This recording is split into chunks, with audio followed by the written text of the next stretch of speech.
What's up, my fellow scruffy looking nerf herders, and welcome to the Carbonite Chat. Today I'm going to be talking about the box office for Solo. Now, we have some hard numbers, then we have some predicted numbers. I'm going to go through all the numbers. I'm going to put all the links in the description down below. But I felt like there's enough information out there to talk about it and discuss what's been going on here and why Star Wars is kind of having some trouble here, and particularly why I think one thing needs to happen, and that's fire Kathleen Kennedy. Because the issue is not some of the stuff that people have been talking about, that there's a lull, that people are getting worn out by Star Wars. That's an absurd argument to even begin to try to have, and I'll cover all of that. But let's first get with the original predictions for what it was for the 4-day estimates, which includes Memorial Day. It doesn't include Thursday, so it would be Friday, Saturday, Sunday, and Monday. And those estimates were 150 to 170 million. Now, those all come from Pro Box Office, which was also what was used by Screen Rant, Deadline, which was also used by, I believe, Collider, and also Forbes. They all had roughly between 150 to 170 million dollars, all saying that they would do better than Rogue One did, which did about 155 million. But I believe that was only a 3-day, not even a 4-day weekend. And now the prediction that they have right now set on Box Office Mojo is 83 million through Sunday. Now, that Sunday, because it's Sunday now as I'm filming it, it's actually a prediction, and it's based off of a 6% drop from Saturday. Now, in case you've been paying any amount of attention, Friday, it only did $35 million, which Rogue One did $71 million. Now, Rogue One, a movie that has led by characters that we don't even know who they are, as compared to Solo, which is led by Han Solo, one of the most beloved characters in all of Star Wars, along with his best pal Chewie, the Millennium Falcon, and Lando Calrissian. Add to that, when Force Awakens came out and the trailers were being shown, at first people were crying when Han showed up. Yet now when we have a movie that's following him directly, it bombs this bad. There's no reason for it to bomb this bad other than the boycotts that people said they were going to be making, that everyone said, no, you're just a bunch of whiny babies, you're not going to do it, no one's going to say anything, nothing's going to happen. Seems like it's wrong. Seems like the argument that there isn't really a split in the Star Wars universe after The Last Jedi, where people tried to argue that it was just these racist people trying to make complaints, and that they're just being racist and sexist, and that there's nothing legitimate about their issues with The Last Jedi, and that those were, the 50% hatred on the Rotten Tomatoes score for the audience was faked, which it wasn't, and Black Panther proved that, along with many other prior videos. I did a video where I read through a lot of the comments and showed that it wasn't. There's no racist or sexist stuff. It's just that nobody liked what Rian Johnson did. Not nobody, half of the people did not like what he did there. And that has now, I said, rating would prove the boycott's right or wrong when the box office comes out. And that's why I'm just so excited to do this. I wanted to go ahead and jump on it. Though, that prediction of 83 million that they have for Sunday, I think is actually high, because it's a 6% drop. Which, if you look at the Sunday drops for The Last Jedi and Rogue One, they're both right around 18, 19, 20% drop, which means that actually the predicted number should be more about $80 million, which by far would be the lowest Star Wars opening in Disney. I mean, by far. It's almost half of what Rogue One did. With all the names that I mentioned, with everything that's going on, it's going to end up being almost half of what Rogue One did. But then for the 4-day estimates, because that's what everyone kind of put the numbers on, how bad did Solo do compared to those estimates of 150 to 170 million dollars? Now, again, we have to estimate this, but to be fair, before you go and complain or whine or say anything about this isn't fair, I looked at all of the top five numbers that we have for prior Memorial Day movies. This includes Pirates of the Caribbean World's End, which is the highest number that it's the record for the biggest weekend box office for Memorial Day weekend. Second is Indiana Jones and the Crystal Skull. Third is X-Men Last Stand. Fourth is Fast and the Furious 6. And sixth is, I guess I actually did six. Sixth is Days of Future Past. Now, all of those were around a 20 to 27% drop from Sunday to Monday. So if you do that with the numbers that we would have, which means Sunday would make roughly $20 million, I believe, then it actually would be a rough jump of $15 to $17 million overall on Monday, which would end up giving it about a $95 to a $99 million 4-day weekend. To justify that, I believe it was CNN Money or Deadline.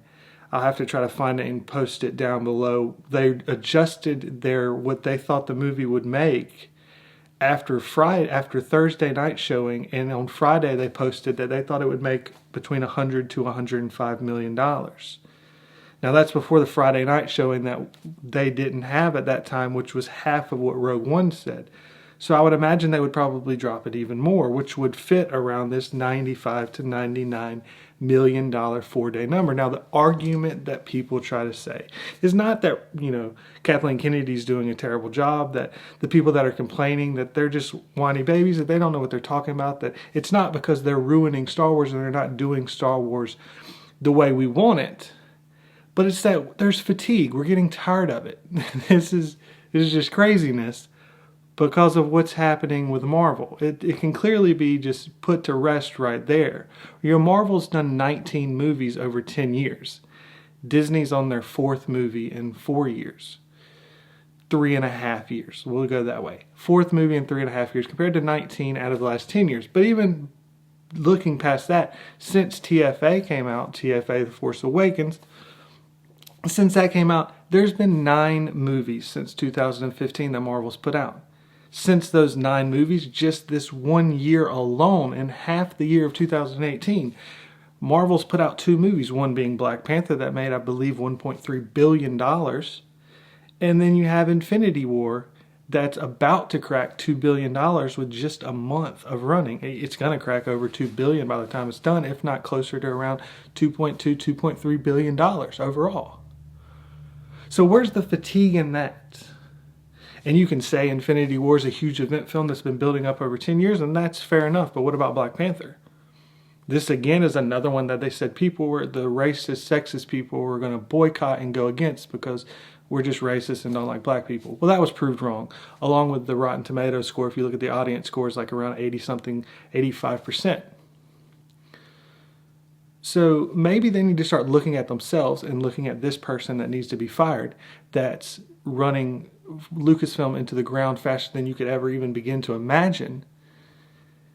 That the fact that we're having this terrible of a box office with Solo this quick into Disney coming back.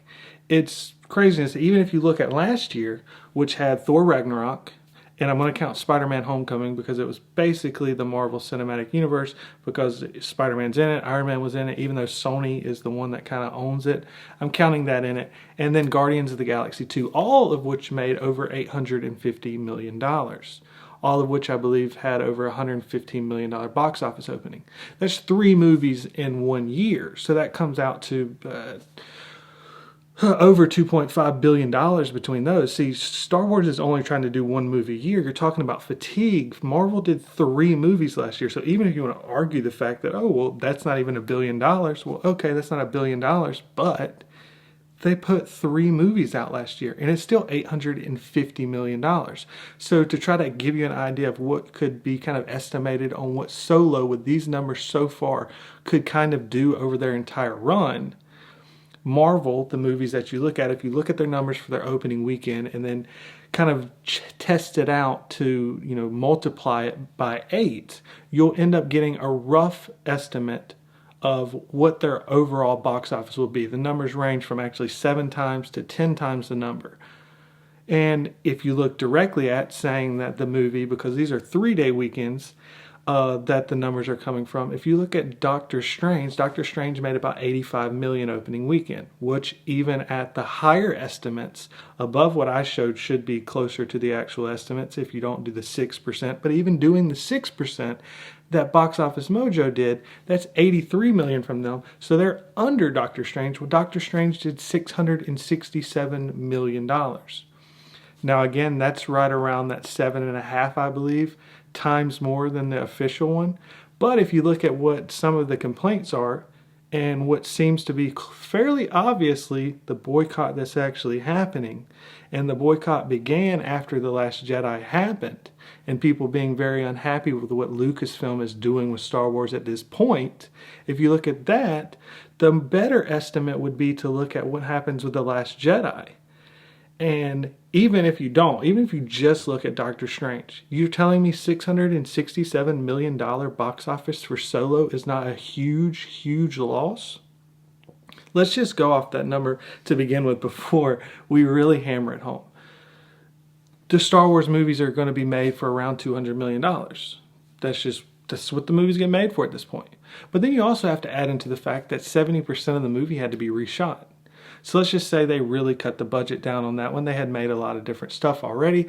So let's just say you add $100 million to that. So you've got a $300 million movie. Now, I'll again, links down below. Hollywood Reporter did an article in 2014, which in 2014 it's only going to increase. They said that the blockbuster movies, that the companies are having issues because the advertising that they're having to run to promote these movies are climbing up into $200 million and more per movie for advertising. So now you're looking at $500 million. Let's just say that they ended up cutting it down because they really didn't promote towards the last little bit, but then once they did push a lot of TV ads. But we'll just say, okay, maybe they only did 100 million this time. So again, I'm dropping this down low. So they owe $400 million. So it's $400 million in debt right there just on those basic expenses. That's not looking at every possible expense that you can have. $400 million. When you purchase a ticket, half of that goes to Disney. $667 million, that's going to be less than $350 million. I know you can go strict on the math and it's $333 million, but I'm trying to make it easier math. So $350 million. Let's say they make $350 million. They lost $50 million right there.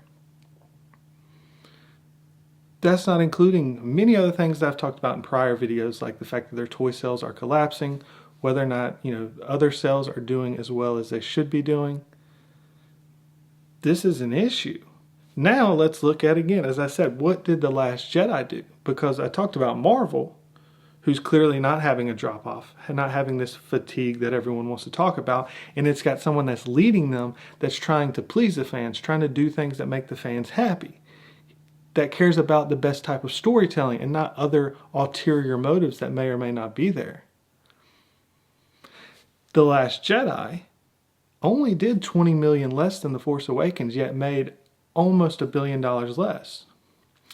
It started out with $230 million on opening weekend, $220 million opening weekend, and then only ended up doing a little bit over $1.3 billion.